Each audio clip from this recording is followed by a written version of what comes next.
Okay, let's go over these answers. Solve the inequality, graph the solution, check your work. Okay, so number one, let's get my red. So inverse, take away 2.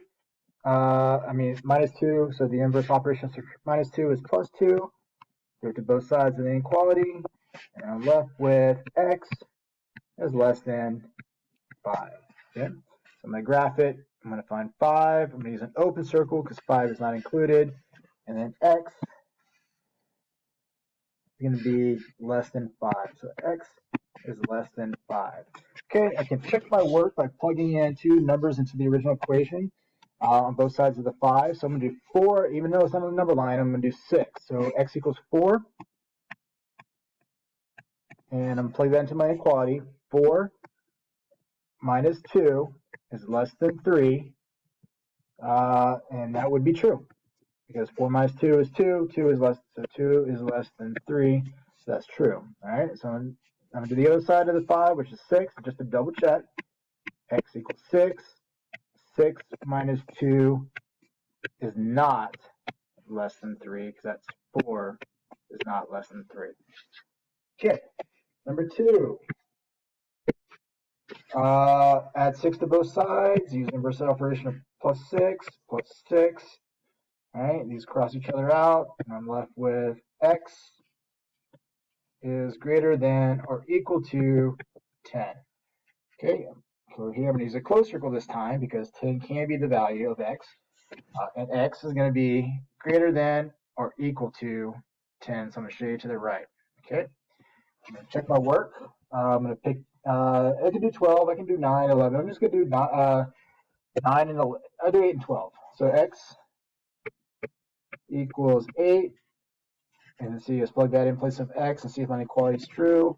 So my inequality was x minus, so 8 minus 6 less than or equal, greater than or equal to 4. And that is not true because 2 is not greater than or equal to 4. So that is not true. Okay, now I'm going to do 12.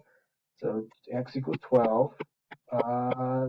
So 12 minus 6 greater than or equal to 4. And so 12 minus 6 is 6. And that is true because 6 is greater than 4. And I think the handwriting is getting a little bit better. All right, number 3.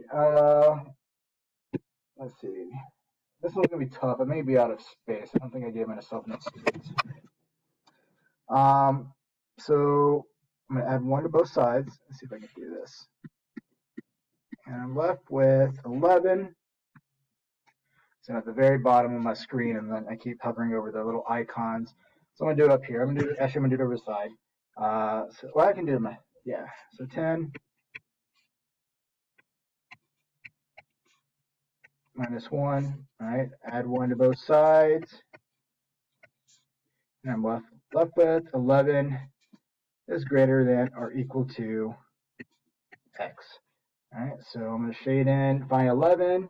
I'm going to use a closed circle, and x is going to be less than